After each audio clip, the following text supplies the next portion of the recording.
Hi friends, welcome to my channel. ఈరోజు video చాలా ఇంట్రెస్టింగ్గా ఉందండి. వీడియోని ఎక్కడ స్కిప్ చేయకుండా ఎండ్ వరకు చూసేయండి. ఇక మనోహరి పిల్లలపైన ఎన్నలేని ప్రేమని ఉలకబోస్తూ ఉంటుంది. ఇంకా ఇలా అంటూ ఉంటుంది, నాలో కూడా డిఫెక్ట్ ఉంది, నేను లేదు అని చెప్పట్లేదు, నాకు కోపం ఎక్కువ, 6 పిల్లలు నా పిల్లలు, నేను స్ట్రిక్ట్గా ఉండాలి అనుకున్నానే తప్ప మీపై ప్రేమ లేక కాదు. మిమ్మల్ని నేను చాలా బాగా చూసుకునేదాన్ని, కానీ ఆ మిస్సమ్మ అలా కాదు, మిమ్మల్ని మోసం చేసింది, ఇన్నాళ్ళుగా ప్రేమిస్తున్నట్టు యాక్టింగ్ చేసింది, ఇప్పుడు మీ అమ్మ స్థానంలో ఈ ఇంట్లోకి అడుగు పెట్టబోతుంది అని మనోహరి చెప్పే చాడీలు వింటూ పిల్లలు మిస్సమ్మపై కోపంతో రగిలిపోతూ ఉంటారు. ఇంకా మనోహరి ఇలా అంటూ ఉంటుంది, ఇప్పుడు మిస్సమ్మ ఇంట్లోకి వచ్చాక చేసే పని ఏంటో తెలుసా, మీకు ఎవరిని దూరం చేస్తుందో తెలుసా అని అంటుండగా పిల్లలు షాకింగ్గా మనోహరి వైపు చూస్తూ ఉండగా మీ నాన్నని అని మనోహరి అనేస్తుంది. ఇక పిల్లలు చాలా కంగారు పడుతూ ఉంటారు, టెన్షన్ పడుతూ ఉంటారు, కోపంతో రగిలిపోతూ ఉంటారు. ఇంకా మనోహరి ఇలా అంటూ ఉంటుంది, ప్లీజ్ మీరు ఆ మిస్సమ్మ బుట్టలో పడొద్దు, ఆ మిస్సని మని నమ్మద్దు, ఆ మిస్సమ్మ చెప్పే మాటలకి మీరు లొంగిపోవద్దు. ఆ మిస్సమ్మ మాటలు వింటే గనక మీ అమ్మ మీ జ్ఞాపకాల నుండి కూడా వెళ్ళిపోతుంది, మీ అమ్మని మీరు మర్చిపోతారు. ప్లీజ్ నా ఫ్రెండ్ని మరొకసారి చంపొద్దు, మీ జ్ఞాపకాలలోనైనా నా ఫ్రెండ్ని బ్రతికి ఉండనివ్వండి అంటూ ముసలి కన్నీరు కారుస్తూ అక్కడి నుండి వెళ్ళిపోతుంది మనోహరి. ఇక పిల్లలు చాలా కోపంగా ఉంటారు. ఇక గుప్తా గారు ఆరు బయట గార్డెన్లో మాట్లాడుకుంటూ ఉంటారు. ఇక ఆరు ఇలా అడుగుతూ ఉంటుంది, మా ఆయన వస్తారా, బాగి వస్తుందా, ఇద్దరూ కలిసి గృహప్రవేశం చేస్తారా, ఏం జరగనుందో ఇప్పుడు అని అడుగుతూ ఉంటుంది ఆరు. ఇక కోపంగా చూస్తూ ఉంటాడు గుప్తా గారు, ఎంతటి పని చేస్తేవి బాలిక, అందరి జీవితాలని తారుమారుగా చేస్తేవి అని అంటూ ఉంటారు గుప్తా గారు. అప్పుడే అమర్ జీప్ వచ్చి అక్కడ ఆగుతుంది. ఇక గుప్తా గారు ఇలా అంటూ ఉంటారు, మానవుడు వచ్చారో లేదంటే ఆ బాలిక వచ్చిందో అని అంటుండగా అమర్ కోపంగా లేచి కిందికి దిగి స్పీడ్గా వస్తూ ఉంటాడు. ఇక రాథోడ్ భయపడుతూ ఉంటాడు. అమర్ వాళ్ళ అమ్మగారు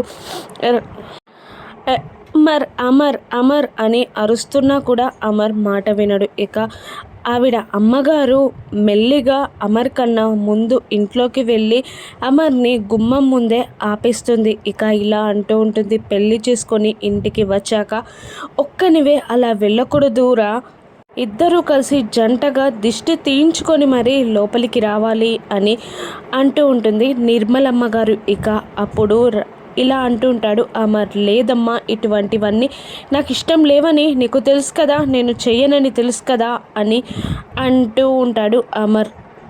మనకు నచ్చావని ఆచారాలు పాటించం నాన్న, మంచి జరుగుతుందని పాటిస్తాం అంతే అని అంటుంటుంది అమర్ వాళ్ళ అమ్మగారు. మరోవైపు పిల్లలు కోపంగా మిస్సమ్మ గురించి మాట్లాడుకుంటూ ఉంటారు. ఎంత పని చేసింది మిస్సమ్మ, మనల్ని ఎంత మోసం చేసింది, మనోహరి ఆంటీతో పెళ్ళి జరగనివ్వను అని చెప్పి తనే మన అమ్మ స్థానంలోకి రావాలని చూస్తుంది అని ఒకరంటుంటే మరొకరేమో ఇప్పుడు మనమేమైనా అన్నా కూడా పెళ్ళి ఆపడానికి వేరే దారి లేక అలా చేశానని కప్పిపుచ్చేస్తుందిరా అని మరొకరు అంటూ ఉంటారు. ఇక మిస్సమ్మ మాటలు నమ్మకూడదని ఒకరంటుంటే ఇక మరొకరేమో ఇలా అంటూ ఉంటారు, మనోహరి ఆంటీ అయినా మనతో చెప్పి పెళ్లి చేసుకుంటానంది, కానీ మిస్సమ్మ మోసం చేసి తాళి కట్టించుకుంది, ఇక జన్మలో మిస్సమ్మని నమ్మకూడదు అని ఇంకొకరు అంటుంటే అమ్ము పాప మాత్రం చివరిగా బాధగా ఇలా అంటూ ఉంటుంది, మనం అందరిలో మన అమ్మని వెతుక్కుంటున్నాం కాబట్టే మిస్సమ్మ లాంటి వాళ్ళు మనల్ని మోసం చేస్తున్నారు, ఇక మనకి మనమే నలుగురమే, మన అమ్మ చనిపోయింది, ఇక ముందు మనం ముందుకు రాదు కాబట్టి మనం ఇంకొకరికి వచ్చి ఆలోచించకూడదు, మోసపోకూడదు అని అమ్ము అంటుండగా అందరూ బాధపడుతూ అవును నిజమే అని అంటూ ఉంటారు. ఇక అంజలి ఇలా అనేస్తుంది, నాకు ప్రామిస్ చేయండి, మనం అందరం ఒకే మాటపై ఉందాం, మిస్ అమ్మని నమ్మకూడదు, మాట్లాడకూడదు, ఇక నుంచి మిస్ అమ్మకి మన రివెంజ్ అంటే ఏంటో చూపిద్దాం అని అంటూ చెయ్యి చాపుతుంది అంజలి. ఇక అందరూ ప్రామిస్ చేస్తారు. ఇక కింద గుప్తా గారు ఇలా అంటూ ఉంటారు. ఇక ఆ బాలిక వస్తుందో రాదో అని గుప్తా గారు అంటుండగా, లేదు గుప్తా గారు, మా మామయ్య చాలా మంచి మాటకారి, ఇక ఎలాగైనా బాగీని ఒప్పించి తీసుకొస్తాడు అని అంటుంది ఆరు. అది కరెక్టే, కానీ పాపం ఆ బాలికని అందరిలో మోసం చేసిన దానిలాగా నిలబెట్టేశావు అని అంటుండగా, ఏం కాదు గుప్తా గారు, ఇక మెల్లిగా అపార్థాలన్నీ తొలగిపోతాయి, మర్యాదలుగా మారుతాయి, ఇక ద్వేషాలున్న చోట ప్రేమలు మొదలవుతాయి, అప్పుడు తనకి చేసింది ఈ జీవితం మంచిదేనని అర్థమవుతుంది, అప్పటిదాకా కాస్త ఓపిక పడితే చాలు. ఇక ఆచారాలంటారా, మా అత్తయ్య గారు మామయ్య గారు ఆచారాలని ఎలాగైనా పాటిస్తారు, వీళ్ళ ముక్కు పిండైనా ఆచారాలని పాటించేలా చేస్తారు, మీరు చిల్గా ఉండండి అని గుప్తా గారిని అంటూ ఉంటుంది ఆరు. ఇక కోపంగా చూస్తూ ఉంటాడు గుప్తా గారు. ఇక బాగి కూడా కారులో వస్తుంది. ఇక దిగడానికి భయపడుతూ ఉంటుంది. దూరం నుండి మనోహరి కోపంగా చూస్తూ ఉంటుంది. పిల్లలు కూడా చాలా కోపంగా ఉంటారు బాగి పైన. ఇక వెనకాలే అమర్ వాళ్ళ నాన్నగారు, రామ్మూర్తి, మంగళ అందరూ కారులో వచ్చి దిగుతూ ఉంటారు. ఇక బాగి కార్ దిగడానికి భయపడుతూ ఉండగా కరుణ వచ్చి డోర్ ఓపెన్ చేసి కిందికి దించుతుంది. బాగి వణుకుతూ ఉండగా, ఏంటి ఎందుకు అలా వణుకుతున్నావు అని అడుగుతుండగా, అదిగో చూసావా ఎలా చూస్తున్నాడో, కోపంగా కళ్ళతోనే కాల్చేసే విధంగా చూస్తున్నాడు, ఇక ఏం చేయమంటావు వణక్కుంటే అని అంటూ ఉంటుంది బాగి అమర్ని చూస్తూ. ఇంకా ఇలా అంటూ ఉంటుంది కరుణ బాగిని, అలాంటివేవి ఇక కుదరవు, ఎంత భయం ఉన్నా లోపలే దాచుకోవాలి, బయటికి ఎక్స్ప్రెస్ చేసే వీలు నీకు లేదు కదా, పద పద అని బాగిని లాక్కెళ్తూ ఉంటుంది. ఇక అమర్ వాళ్ళ అమ్మగారు నిర్మలమ్మ గారు కూడా రామ్మ బాగి, రామ్మ మిస్సమ్మ అని అంటూ ఉంటుంది. ఇక వెనకాలే మంగళ ఆనందపడుతూ, అమ్మో ఎంత పెద్ద ఇల్లు, ఈ ఇంటికి ఆస్తికి వారసురాలు నా బిడ్డే, నా కూతురే, అంటే నాదే అని సంతోషపడుతుండగా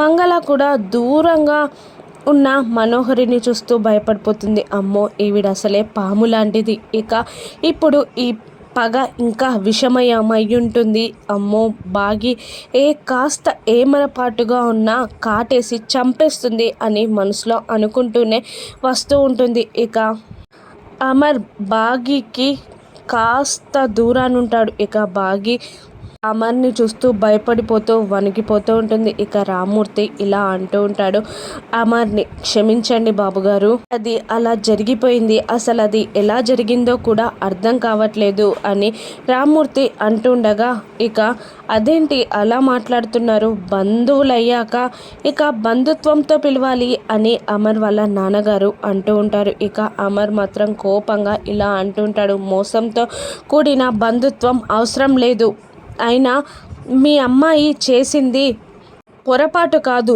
తప్పు, పొరపాటైనా సర్దుకునేవాన్ని, ఇక తప్పు చేసింది, అది క్షమించరానిది, ఆ పని వల్ల ఇక్కడ కొంతమంది జీవితాలు తారుమారయ్యాయి అని అంటూ ఉంటాడు అమర్.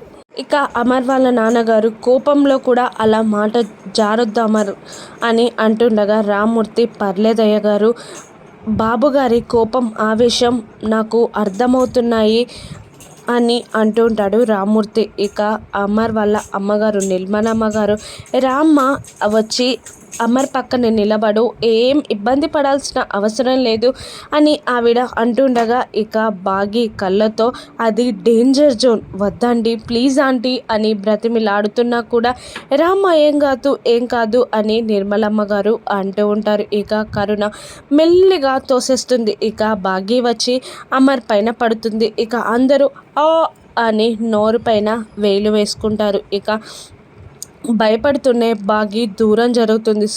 సారీ అని దండం పెడుతూ ఉంటుంది. అమర్ మాత్రం కోపంగా చూస్తూ ఉంటాడు. లీలా ఎర్ర నీళ్ళు తీసుకురా అనగానే లీలా ఎర్ర నీళ్ళు తీసుకొస్తుంది. ఇక నిర్మలమ్మ గారు వాళ్ళకి దిష్టి తీసి బొట్టు పెడుతుంది. ఇక లీలా నీళ్లు బయటికి తీసుకుపోవడానికి వెళ్తుండగా మళ్ళీ బాగి అమర్ని గుద్దేస్తుంది. ఇక మళ్ళీ సారీ అని చెప్పేస్తూ ఉంటుంది. ఇక ఇద్దరు కుడికాలు పెట్టి లోపలికి రండి అని నిర్మలమ్మ గారు అంటూ ఉండగా ఇక కరుణ దగ్గరికి వచ్చి ఇలా అనేస్తుంది. ఆగండి, అలా లోపలికి ఎలా వెళ్తారు?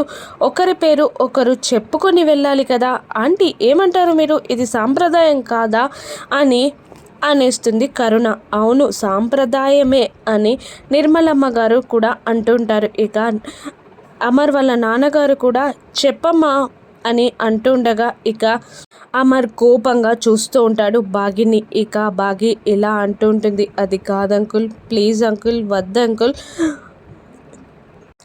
చాలా అవసరమైన సాంప్రదాయాలు మాత్రమే జరిపించండి అని అంటుండగా ఇక వాళ్ళ నాన్నగారు కూడా కాస్త భయపడుతూ ఉంటాడు. సర్లేండి, లోపలికి కుడికాలు పెట్టి వెళ్ళండి అని అనగానే అమర్ బాగి ఇద్దరు కలిసి ఒకేసారి కుడికాలు లోపల పెట్టి లోపలికి వెళ్తూ ఉంటారు. ఇక వాళ్ళిద్దరు ముఖాలు వెలిగిపోతూ ఉంటాయి. ఒకరినొకరు చూసుకుంటారు. వాళ్ళకి ఏదో ఇన్నర్గా హ్యాపీగా అనిపిస్తూ ఉంటుంది. ఇక అమర్ కోపంగా వెళ్ళిపోతూ ఉండగా ఆగురా అమర్, ఇద్దరూ కలిసి దేవుని దగ్గర దీపం వెలిగించాలి అని అంటూ ఉండగా ఇక అమ్మ, నీకు తెలుసు కదా నాకు ఇటువంటివన్నీ ఇష్టం ఉండవని అని అంటూ ఉంటాడు. ఇక బాగికి సైగ చేస్తూ ఉంటుంది నిర్మలమ్మ గారు. వెళ్ళు అని సైగ చేస్తుండగా వద్దు అని బాగి అంటుంటుంది. వెళ్ళమ్మా అని అమర్ వాళ్ళ నాన్నగారు అనగానే ఇక బాగి చేసేది లేక పిల్లలకు హాయ్ చెప్తూ ఉండగా ఇక పిల్లలు కోపంగా చూస్తూ ఉంటారు. బాగి ఇక దేవుని గుట్లోకి వెళ్ళి దీపం వెలిగించి దేవునికి పూజ చేసి హారతి వెలిగించి దేవునికి చూపించి తను కూడా హారతి తీసుకొని ఇక అమర్ ముందుకు వస్తుంది. ఇక అమర్ని వాళ్ళ అమ్మగారు హారతి తీసుకోరా అని అంటుండగా సైలెంట్గా ఉండిపోతాడు. ఇక నిర్మలమ్మ గారే ఆ హారతిలోని అక్షంతలని బలవంతంగా అమర్ చేతిలో పెడుతుంది. నువ్వే ఇవ్వు అని బాగీకి కళ్ళతో సైగలు చేయడంతో బాగి భయపడుతూనే అమర్కి హారతి చూపిస్తూ ఉంటుంది. ఇక తన చేతిలోని హారతిని ఆవిడ అందుకుంటుంది. ఇక ఆశీర్వాదం తీసుకో అని వాళ్ళమ్మగారు అంటుండగా ఇక భయపడుతూనే వణుకుతూనే అమర్ కాళ్ళకి దండం పెట్టగా ఎక్కడి నుండో గాలి సడన్గా వచ్చి అమర్ని తాకుతుంది. ఇక అమర్ ఆ ఫోర్స్కి తట్టుకోలేక తన చేతిలో ఉన్న అక్షంతలని బాగి తలపై వేస్తాడు. ఇక అలా ఎందుకు పడ్డాయని అమర్ కూడా ఆశ్చర్యపోతూ ఉంటాడు. తన తలపై పడిన అక్షంతలని చూస్తూ ఇక బాగి కూడా చాలా ఆశ్చర్యపోతూ ఉంటుంది. ఇక వాళ్ళిద్దరూ ఒక్కటవుతారా?